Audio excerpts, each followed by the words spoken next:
What if both Yoda and Obi Wan tried to kill Palpatine? What would happen then?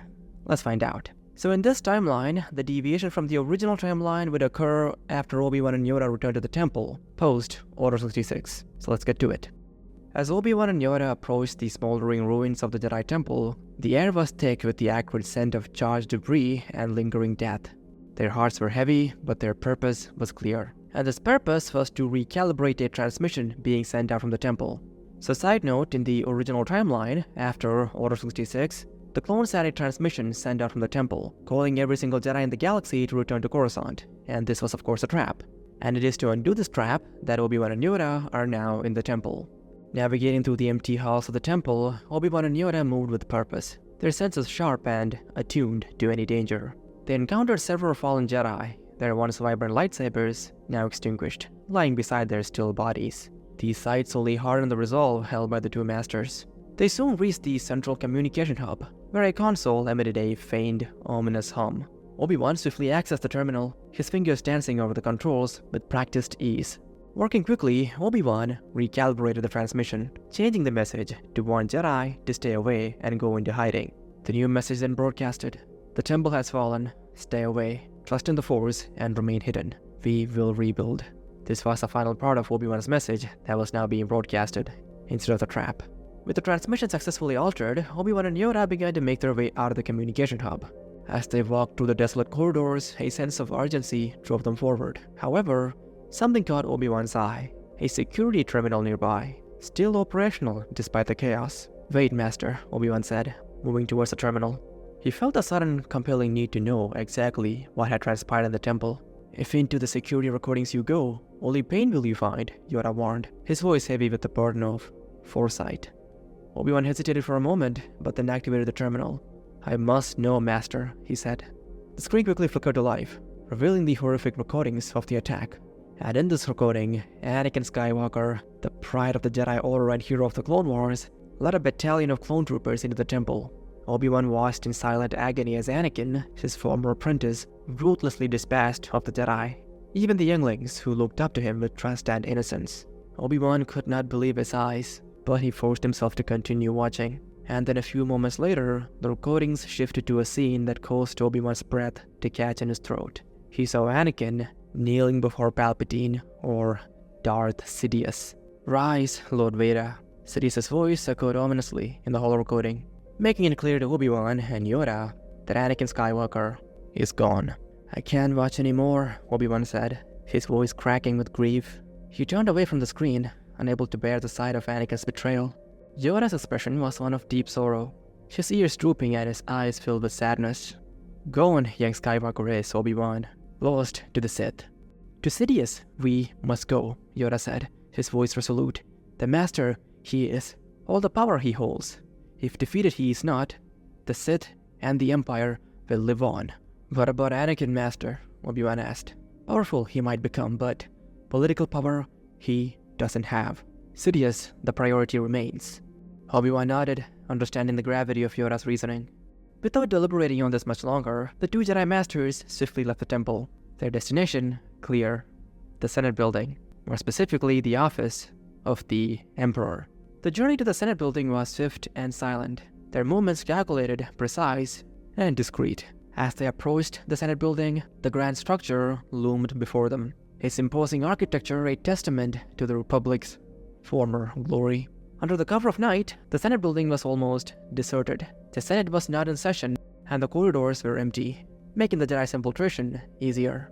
Drawing on their master of the Force, they manipulated the minds of the few guards and staff they encountered, ensuring that their passage was unnoticed. The ornate doors to Palpatine's chambers were left open, the light within spilling out into the hallway. Two red-robed Senate guards were posted near the door, their vigilance evident. Without hesitation, Yoda and Obi-Wan stepped into the room. Yoda wasted no time. With a swift motion of his hand, he used the Force to knock the guards unconscious, sending them crumbling to the ground in a comically swift fashion. Palpatine sat behind his grand desk, his eyes gleaming with malevolence as he rose to greet them. "Master Yoda, Master Kenobi, you survived," Palpatine sneered, his voice dripping with venom. Yoda's eyes narrowed, his voice calm yet firm. "Surprised?" the Grand Master asked. Palpatine laughed, a cold and sinister sound that echoed through the chamber. "Your arrogance blinds you, Master Yoda. And you," he said, turning his gaze to Obi Wan, "how does it feel to have failed your apprentice so spectacularly, Master Kenobi? Perhaps I should thank you for guiding him safely towards me." Obi Wan's jaw tightened, but he remained focused. Palpatine's eyes flashed with anger. "Now you will experience the full power of the dark side," he said. And then, with a swift motion of his own hands, he unleashed a torrent of Force lightning towards the two Jedi. Obi-Wan quickly ignited and raised his lightsaber, the blue blade absorbing the crackling energy. At the same moment, Yoda extended his hand, using the Force to push Palpatine over his chair, sending the Dark Lord sprawling backwards. Obi-Wan moved swiftly, closing the door to Palpatine's office, thereby trapping Mas Amedda and Palpatine inside with them. The opulent office room was now a battleground, the fate of the galaxy hanging in the balance. Palpatine recovered quickly, his own lightsaber igniting. With a snap hiss, the crimson blade illuminated his face, which was twisted with fury. Yoda and Obi-Wan both had their lightsabers ignited by this point, the green and blue blades humming in unison. The battle began with a flurry of strikes and parries. Palpatine attacked with relentless ferocity. His lightsaber formed a blend of Juyo and Dunmok, meant to overwhelm and demoralize his opponents. Yoda countered with a Taru, his small frame moving with incredible speed and agility, flipping and twirling through the air. Obi-Wan, meanwhile, employed Soresu, his defense impenetrable, his movements precise and controlled. And so the Emperor's office became a blur of flashing lightsabers and powerful Force attacks. Palpatine's desk was soon cleaved in two, and the walls bore scorch marks from missed strikes. The three combatants moved with deadly grace, their every step a testament to their mastery of the Force and lightsaber combat. Meanwhile, Mas Amedda, covering in the corners, saw an opportunity to end one of the Jedi. And so, as the two Jedi were locked in combat, Mas Amedda quietly pulled out a blaster from his robes and aimed it at Grandmaster Yoda. But right as Mas Amedda fired the shot, Obi-Wan noticed it, and with a swift motion, he deflected the blaster bolt back at Amedda, the shot striking Amedda squarely in the head. Amedda's lifeless body crumbled to the floor, the blaster falling from his grasp. The fight continued with unrelenting intensity. Palpatine's attacks grew more fierce, his anger fueling his power. He attempted to separate the two Jedi, targeting Obi-Wan with a barrage of lightning and trying to overpower Yoda with sheer brute force. But the Jedi Masters fought with perfect coordination, their bond unbreakable. Yoda leaped over Palpatine, his lightsaber striking down with incredible force. Palpatine blocked the attack, but the impact sent him staggering backwards. Obi-Wan seized the moment, launching a series of precise slashes, forcing Palpatine to retreat further. And then, in a sudden maneuver, Palpatine leapt onto his desk, triggering a mechanism that caused the podium to rise into the larger Senate chamber above. And so the platform began to ascend, but Obi-Wan, sensing the Sith Lord's intention to try and force Yoda and Obi-Wan to be separated, used the Force to pull Palpatine off the podium and back down into the office, the confined space becoming their battleground once more. As the battle went on, the office room's grand decor was reduced to rubble.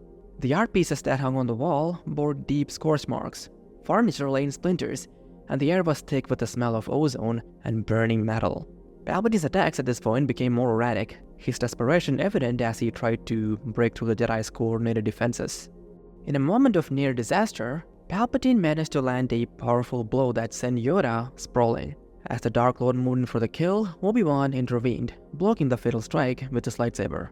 But Palpatine knew that Obi-Wan would do this, and as Obi-Wan was directing the entirety of his focus towards blocking Palpatine's strike, Palpatine, with his one free hand, sent a barrage of Force lightning towards Obi-Wan, and then Sidious leapt behind the weakened Obi-Wan, and with a swift, merciless slash, he cut the Jedi Master in half, above the waist. Obi-Wan's eyes widened in shock and pain as he fell backwards to the floor, his upper body landing with a sickening thud. His lightsaber deactivated and rolled away from his outstretched hand, and Yoda, seeing his fallen friend, felt a surge of sorrow, but not anger, only a fierce sense of determination. With Obi-Wan gone, Palpatine then attempted to strike Yoda with Force lightning, but the Grand Master quickly recovered and leapt away, and immediately re-engaged Palpatine in lightsaber combat. The two adversaries moved with blinding speed, their lightsabers clashing in a deadly dance. Yoda's small frame moved with incredible agility, his strikes precise and powerful. Palpatine countered with brute strength and dark side energy, his attacks fueled by unyielding hatred. But with Obi-Wan gone, Palpatine did feel a sense of amusement, and this amusement soon turned into an incredible level of confidence in himself. The office room again became a storm of destruction as the two titans clashed. Yoda's Ataru form allowed him to evade many of Palpatine's strikes, but the Sith Lord's power was overwhelming. But Yoda could feel Sidious becoming a little less focused now. A short moment later, Palpatine, seeing an opening, unleashed another torrent of Force lightning, aiming to finish Yoda once and for all. And Yoda, summoning all his remaining strength, absorbed the lightning with his lightsaber, directing some of it back towards Palpatine. The Sith Lord staggered, momentarily blinded by his own power, but Palpatine quickly recovered, his eyes burning with a renewed fury. With a roar, he leapt at Yoda, their lightsabers clashing once more in a furious exchange of blows. The sounds of their battle reverberated through the ruined office, a cacophony of destruction and determination. In a desperate move, Palpatine summoned all his dark side energy and released a powerful shockwave, sending Yoda crashing into the far wall. The impact left Yoda momentarily stunned, his lightsaber slipping from his grasp. Palpatine saw his chance and advanced, his crimson blade raised high for a killing blow. "It's over, my little green friend," Palpatine hissed as he advanced, his voice filled with triumph. But as Palpatine prepared to strike, however, Yoda's eyes snapped open. He extended his hand and summoned his lightsaber back to him with the Force, and the green blade ignited just in time to block Palpatine's strike. The force of the clash sending shockwaves through the room. Yoda, drawing on his last reserves of strength, launched himself at Palpatine with incredible speed, and again their lightsabers collided in a series of rapid, fierce strikes. The intensity of the battle reached its peak, both combatants pushing themselves to their absolute limits. Palpatine, fueled by his own arrogance and overconfidence, believed he had the upper hand, that Master Yoda could not defeat him. Palpatine then pressed his advantage, driving Yoda back towards the shattered remnants of his desk. And then, with a savage grin, Palpatine swung his lightsaber in a powerful arc, aiming to cleave Yoda in two. But Master Yoda, who was letting Palpatine push him back to conserve his strength, pushed back at Sidious. With a sudden burst of agility, he leaped high into the air, flipping over Palpatine's head. The Sith Lord, caught off guard, stumbled forward. Yoda landed behind him, his lightsaber poised for a final, decisive strike. "Attend your rulers, Sidious," Yoda said, his voice filled with a calm determination. Palpatine rolled around, but it was too late. Yoda's lightsaber struck true, piercing Palpatine's chest. The Sith Lord's eyes widened in shock and pain as the green blade burned through his flesh. Palpatine let out a scream of pure agony, his body convulsing as the dark side within him began to unravel. But Palpatine knew that he could survive this. He just had to focus. And so, with a final, desperate effort, Palpatine lashed out with a blast of Force lightning, striking Yoda squarely in the chest. The impact sent Yoda flying backwards, his body slamming into the wall with a bone-crunching thud. Yoda collapsed to the ground, his lightsaber slipping from his grasp once more. Palpatine staggered. He looked down at the gaping wound in his chest, and he could feel the dark side swelling within him. And had Yoda died at this point, Palpatine may have survived. But Master Yoda, despite his grievous injuries, summoned the very last bit of strength he had. It was strength Yoda could have used to keep himself alive, but he decided to use it to end Sidious. With a trembling hand, Yoda reached out and used the Force to pull his lightsaber towards him. The green blade ignited one final time, and then with a swift, precise motion, Yoda hurled the blade at Palpatine, and the lightsaber struck Palpatine in the throat, permanently silencing the Sith. The Sith Lord's body convulsed violently, dark energy erupting from him in a chaotic maelstrom. The effect of this dark side explosion rocked the room, sending debris flying in all directions. But as the dust settled, Palpatine's lifeless form lay crumbled on the ground, the dark side energy that had fueled him dissipating into the air. The oppressive presence that had hung over the galaxy was finally gone. Yoda, gravely injured and exhausted, lay motionless on the floor. His breathing was shallow, each breath a struggle. He took one last look at Palpatine, following which he closed his eyes, finding solace in the knowledge that the Sith's dark side reign had ended. With his final breath, Yoda whispered the following: "Hope remains." Meanwhile, far away on the volcanic planet of Mustafar, Anakin Skywalker stood alone, gazing out at the molten landscape. The fires of the lava rivers reflected in his eyes as he contemplated the choices he had made. His thoughts were a whirlwind of hope, regret, and sorrow, haunted by visions of Padme's death, the betrayal of the Jedi Order, and the promises made by Darth Sidious to save Padme. With a determined resolve, Anakin turned away from the infernal landscape and walked to his starfighter. he climbed into the cockpit, accompanied by the ever-loyal R2-D2. As the engines roared to life, Anakin's mind was set on returning to Coruscant. He needed to speak with Palpatine to find a way to fulfill his desperate desire to save Padme. So quick side note, in this timeline, Padme would not arrive on Mustafar, because unlike in the original timeline, here, Obi-Wan would have never gone to Padme and told her that he saw Anakin killing younglings, or that he's turned to the dark side. But most importantly, the reason Padme went to Mustafar in the original timeline was because Obi-Wan told her that Anakin had become a grave threat, and that he needed to be destroyed. Because she asks Obi-Wan if he's going to kill Anakin, to which Obi-Wan says that Anakin has become a grave threat. But basically, because of all this, Padme has no reason to go to Mustafar in this timeline. Anyways, coming back to the story, by the time Anakin's starfighter entered the Coruscant atmosphere, the news of Palpatine's assassination had spread like wildfire across the galaxy. The Ecumenopolis of Coruscant was abuzz with the shocking revelation that Palpatine had been killed by Jedi Masters Obi Wan and Yoda, who had also perished in the encounter along with Mas Amedda. Holoscreens displayed images of the ruined Senate office, the remnants of the battle, and the lifeless bodies of the combatants. Far away on Coco Town, Dexter Jettster heard about this, which made him sad. But it wasn't through the holonet or through the now Imperial officials that Anakin found out about Palpatine's death. Instead, it was through Padme Amidala. As he was piloting his starfighter towards the Senate district, Anakin felt a strange sense of unease. The sprawling cityscape, usually a symbol of power and ambition, now seemed foreboding. His communicator beeped urgently, and he activated it. And upon doing so, he was met with Padme's worried face. "Anakin," she said, her voice trembling, "something has happened.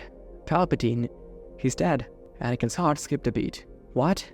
How?" he demanded, his mind racing with disbelief. "The Jedi," Padme replied. "They say Yoda and Obi-Wan infiltrated the Senate and killed Palpatine. They're saying on the holonet that it was in retaliation to Palpatine's attack on the Jedi."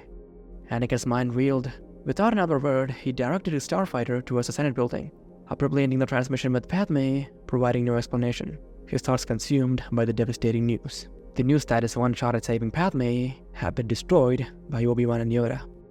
The Senate building, when Anakin arrived, was a flurry of activity. Media personnel, guards, and officials scrambled about, trying to maintain order amidst the chaos. Anakin's starfighter landed with a thud, and he leapt out, striding towards the entrance with a determined fury. The Coruscant guard, stationed at the entrance, barely had time to react before he brushed past them, his presence radiating power and desperation. "Sir, you can't," one of the guards started, but Anakin silenced him with a fierce glare. And then, seeing the guard stand down, Anakin continued towards the Emperor's office.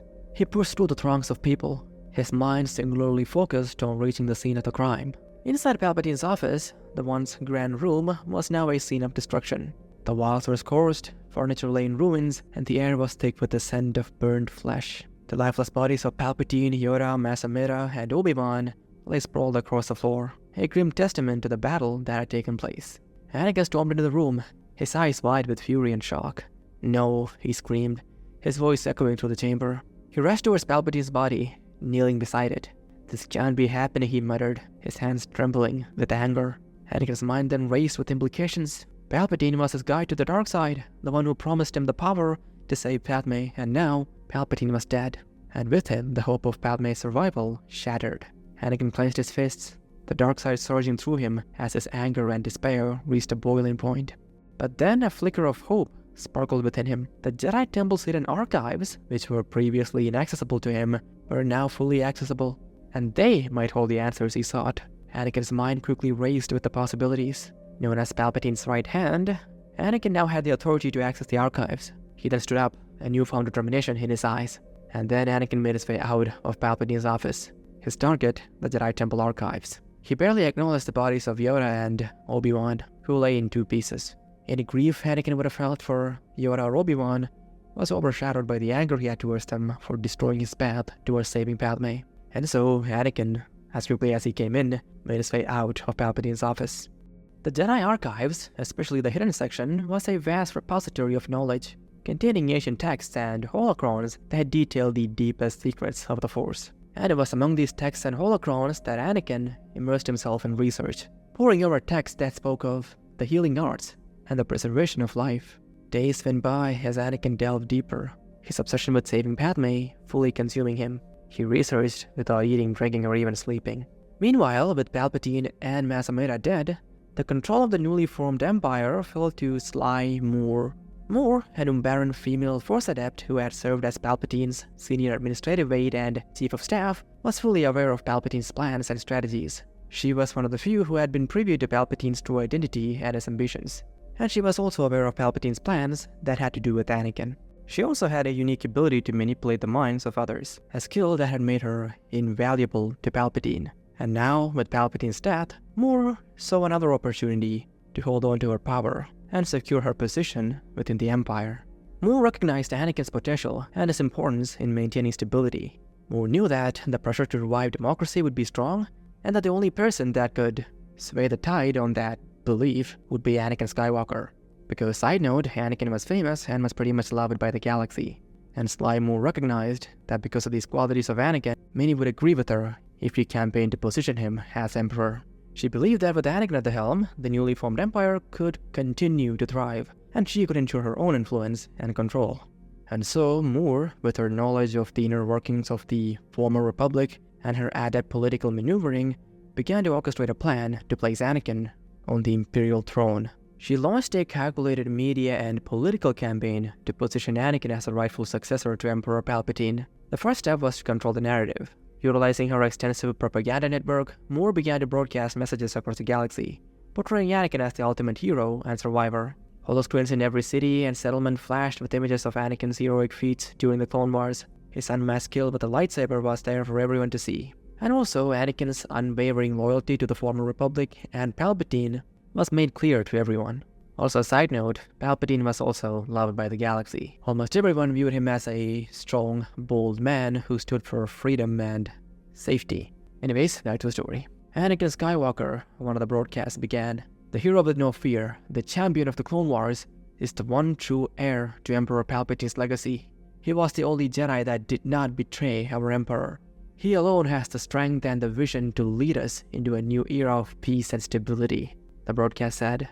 Moore's propaganda machine worked tirelessly, spreading stories of Anakin's bravery and dedication. They highlighted his key roles in major battles, his rescue of Palpatine from the clutches of General Grievous, and his efforts to maintain peace by going against the treasonous Jedi that raised him. The narrative was clear. Anakin was the only Jedi who remained loyal, and the only one who could be trusted to lead the Empire.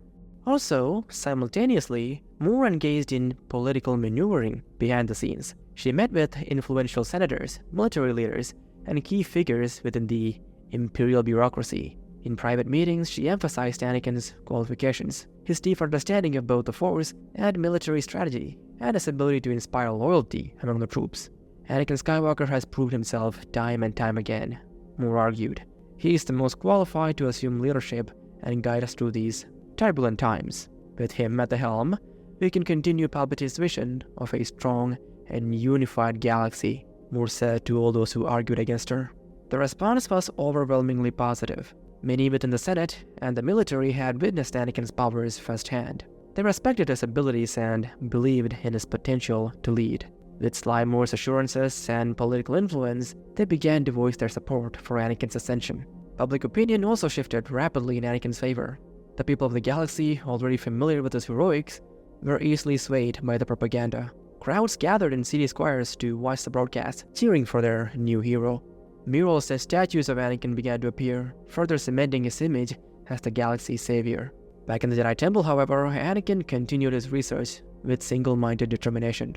His desperation to save Padme drove him deeper into the ancient texts, seeking any knowledge that could help him. He was only vaguely aware of the political storm brewing around him, his focus entirely on his mission to save his wife. Meanwhile, his wife, Padme Amidala, was growing increasingly concerned.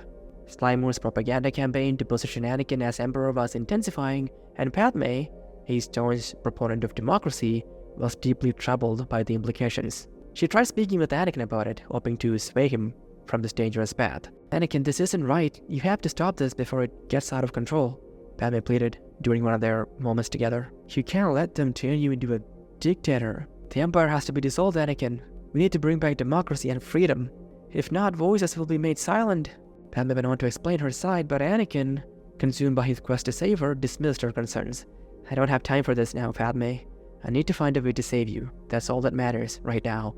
We will deal with everything else after." Padme's heart ached with worry, but Anakin's obsession left him deaf to her pleas. As the days went by, Anakin only grew more distant, pretty much confining himself to the Jedi archives. Padme tried to contact him, tried to reason with him, but eventually Anakin stopped answering her transmissions altogether. His focus entirely on the ancient texts and holocrons he believed held the key to saving her. One day, however, Anakin received a flurry of transmissions from Padme. He ignored them, assuming they were more of the same concerns he had brushed aside. Later, however, a transmission from C-3PO came through. Anakin wanted to dismiss it, but he was taking a short break, and so he answered it. Upon doing so, C-3PO's golden form flickered to life, and he began to speak. Master Anakin, C-3PO's voice crackled through the comlink. Senator Amidala has been taken to the Imperial Hospital. She's gone into labor, the protocol droid said. Anakin froze, a cold dread washing over him. He had been so consumed by his research that he had forgotten the imminent arrival of their children, the very moment where, according to his visions, Padme would perish. His heart pounded in his chest as he leapt up, abandoning the ancient texts and racing to his starfighter. The flight to the hospital felt like an eternity. Every moment was a torment, his mind filled with the fear for Padme. He landed the starfighter with a screech and rushed through the hospital corridors, his robes billowing behind him. When he reached the room Padme was being treated in, he found her alive and well, cradling two tiny bundles. The sight of Padme, radiant and exhausted, brought relief to Anakin. Padme, Anakin whispered, his voice choked with emotion as he approached her bedside. She looked up, her eyes filled with a mixture of relief and concern. Anakin, they're here. Luke and Leia. Anakin knelt beside her, his hands trembling as he reached out to touch the tiny faces of his children. I'm sorry, Padme, I should have been here, he said. Padme's expression softened as she saw the regret in his eyes. You're here now, Anakin, that's what matters, she said. In the quiet of the hospital room, surrounded by his wife and children, Anakin felt a renewed sense of purpose. He realized that the true power he sought was not in the ancient texts or the dark side of the Force, but in the family he had almost lost. After the initial moments of joy and relief, Padme again found time to speak with Anakin about the state of the galaxy. Her voice was gentle but firm, filled with the conviction that had always defined her. Anakin, I'm safe now. You have to now turn your focus away to the galaxy. We have to restore democracy. Anakin nodded, feeling the weight of his past actions pressing down on him. He had everything he wanted now. Padme was safe, their children were safe. Also, at this point, Anakin's thoughts went to the Jedi Order, whom he had betrayed, despite everything he tried to tell himself. The Jedi were still being hunted, but at this point, Anakin realizes that, since Padme has survived without any of Sidious's help, that Sidious was most likely manipulating him to destroy the Jedi and secure his own control over the galaxy. And so, because of this, Anakin also decides to stop the purge of the Jedi. You're right, Padme, Anakin said, his voice resolute. Palpatine lied to me. I'll make everything right. I'll undo all the damage that Palpatine caused. Padme's eyes filled with hope. Thank you, Anakin. This is the right choice. Anakin then went over his plan with Padme. He told her that he would temporarily accept the position of Emperor, and then use his power as Emperor to stop the purge of the Jedi, and then resign after formulating a committee to restore democracy. He promised Padme that once the Jedi were free and the committee was created, he would give up his position as Emperor, and that for a while, he, Padme, and their two children would go to Naboo. And Padme agreed to this, trusting Anakin. Soon after, Anakin stood before the Imperial Senate, his presence commanding the attention of every senator and official. The chamber was abuzz with rumors and whispers, but as Anakin began to speak, silence fell over the Grand Senate chamber. He had already accepted the position of Emperor temporarily with the help of Sly Moore, and he was now standing before the Senate to save what remained of the Jedi Order. The Jedi Order in its entirety should not be punished and killed for the actions of a few Jedi Masters, Anakin declared, his voice steady and authoritative. The purge must end. Order 66 is hereby rescinded. There was a moment of stunned silence, followed by a murmur of agreement. No one could argue against Anakin, especially given his newfound position of power. And so the purge was called off, and surviving Jedi were invited back to serve as part of the Imperial military. The surviving Jedi were also allowed to rebuild their order on Coruscant, however under the oversight of the Imperial Security Bureau. Many Jedi chose to take up this offer, but many didn't, and those that left were not hunted down. And after all these actions were set in motion, Anakin decided it was time to resign as Emperor. To do that, he decided to meet with Grand Vizier Sly Moore. The purpose of this visit was to have her make arrangements for the transition of the Empire back to the Republic, and also for the formulation of the Transition Committee, the members of which were supposed to be Padme, Bail Organa, and a few others that Anakin and Padme both trusted. And so, to discuss all this, Anakin met with Sly Moore. Moore, her pale face inscrutable, listened to Anakin's intentions. She knew that directly arguing against him would be pointless, but she had no intention of letting Skywalker destroy the Empire so easily. And knowing full well that she can't force Anakin out of his decision, she decided to lead Anakin to a place of mind where he himself would decide that it's best if he stayed in power, at least for the time being. Sly understood Anakin well. His background as a slave, his love for his mother, his disdain for bureaucracy and politicians, and a lot more. Everything Palpatine knew, she knew. And with these insights, she began to weave her words carefully. Emperor Skywalker, she began, using the title that still resonated with power and authority. You can immediately do as you wish. You can establish the committee and I can begin procedure to return to democracy. But that would require us to postpone some pressing issues that could have used our attention. Anakin listened, his expression skeptical but curious. Sly continued, her voice smooth and persuasive. Emperor Skywalker, as you no doubt are aware, there are rampant issues of corruption within the Senate that need to be eradicated. And slavery, especially in the Outer Rim, remains a grievous blight. I was hoping that we could immediately deal with these issues. With you in power, Emperor, extensive debates are not required. We could have acted swiftly.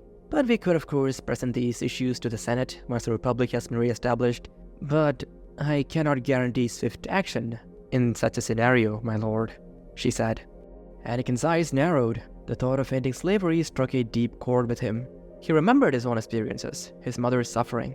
The idea of using his power to put an end to such atrocities was compelling. And beyond that, Anakin had always dreamt of going back to Tatooine and freeing all his friends who were still in slavery. But as a Jedi, he could never do that, and the Republic seemed very uninterested in doing anything for anyone in the Outer Rim. As far as Anakin could tell, after a failed attempt to control the Outer Rim almost 2 centuries prior, the Jedi and the Republic had never tried to intervene in the Outer Rim. But he could change that. He had the entire clone army at his disposal, Anakin realized. The Imperial clone army is at your disposal now, Sly added, almost as if she could read his mind. But, my lord, I should tell you that once you relinquish the title of Emperor, the control over the Imperial Armada would fall to the Senate. You would be left powerless, and we wouldn't be able to effect any of the changes we wish to see. The Senate, driven by self-interest and political maneuvering, might not act swiftly or decisively enough. And I hate to admit it, my lord, but many of the senators are being controlled by less than enviable organizations that have their own goals and agendas. After having said this, Sly sat back down, observing Anakin. Anakin's mind raced. Sly's words made sense, and the idea of being powerless while crucial issues remained unsolved was unbearable, especially when, at this point, he could do something about it. And after giving Anakin a moment to think, Sly continued to nudge him in the direction she desired, speaking of the potential to reshape the galaxy to bring about lasting change. At this point, Anakin thought back to his conversation with Padme during the events of Attack of the Clones, but Anakin told Padme that someone should make the politicians agree on certain things so that they can act instead of debating endlessly. And right now, he realized that he was that person. Think of what you could achieve, my Emperor, she pressed gently. The chance to end slavery, to rid the Senate of corruption, to ensure stability and peace. The galaxy already loves you. They see you as a hero. But if you insist, my lord, after resolving these immediate issues, we can initiate the process of bringing democracy and the Republic back. It need not take long. A few decisive actions and the galaxy could be transformed for the better. Anakin pondered this. The chance to eradicate slavery and corruption, to create a just and fair galaxy was too good to pass up. Sly Moore's manipulation was subtle, her words wrapping around his conscience like a vise. Perhaps you are right, Grand Vizier, Anakin finally said, his voice thoughtful. I will hold on to the title of Emperor for a little longer, until these issues are resolved. Then I'll step down and we will restore democracy. But there is no reason to delay the formation of the Transition Committee. As you said, resolving these issues wouldn't take long, I hope. Sly nodded, hiding her satisfaction. As you wish, Emperor Skywalker. I will initiate the creation of the committee, along with the senators you recommended immediately. Anakin then got up and left the office of the Grand Vizier. And the more he thought about it, the more Anakin felt like Sly was right. It would be irresponsible to give this power away, because if he had the power to stop all these horrible things, and instead of doing that he gave up the said power, then all these horrible things would be continuing to happen because of him. That is how Anakin ended up seeing the situation.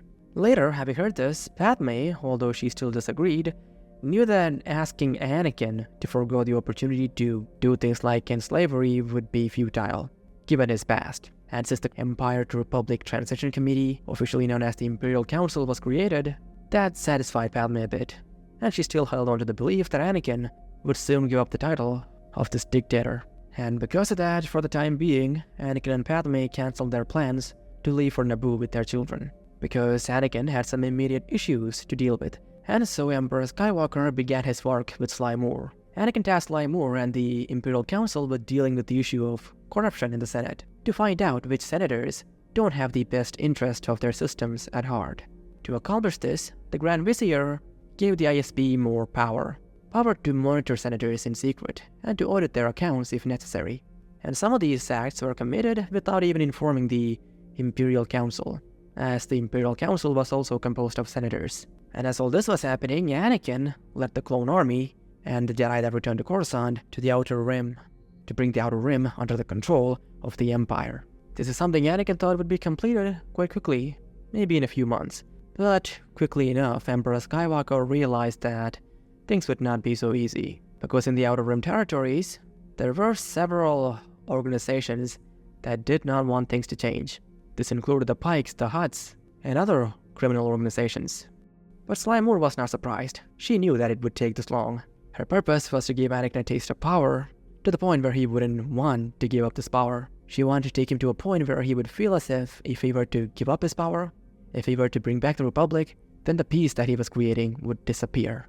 And eventually this plan would begin to work, as the Outer Rim battles went on for longer than expected. And throughout this period, several other things would also happen. The Death Star project would initially be halted by Anakin, because he would believe that such a powerful weapon was too dangerous to exist, no matter who possessed it. But then, as the Outer Rim battles went on for longer, Project Death Star would be reinitiated, because Anakin would come to believe that people who maintain control through fear only respected fear, and the only way to deal with them was also through fear. And the Death Star seemed pretty efficient at inflicting fear. This was again suggested by Sly Moore, whose opinion Anakin was beginning to rely on more than the opinion of Padme. This is only natural because Anakin and Padme disagreed fundamentally on governance. But with Sly Moore, Anakin quickly found that they both saw the world through almost the same perspective. And so, the Death Star construction was restarted, in secret, in the unknown regions, away from the prying eyes of the Imperial Council, and even the ISB. To keep the secret, only clones were allowed to work on this project. And with the help of the Kaminoans, Anakin discovered a method to erase memories through the inhibitor chips if need be. And so the Death Star project and the clones that constructed it was kept a secret. The memory of the clones being erasable made keeping the project hidden easier. And also during this time, Emperor Skywalker formed several alliances and also renewed an old one. This renewed alliance was with Ahsoka Tano. So in this timeline, Ahsoka, no long after finding that Anakin is now Emperor, returned to Coruscant. And this made Anakin very happy because he had believed up until that point that Ahsoka had perished during Order 66. And with Ahsoka, Anakin would decide to lie as little as possible.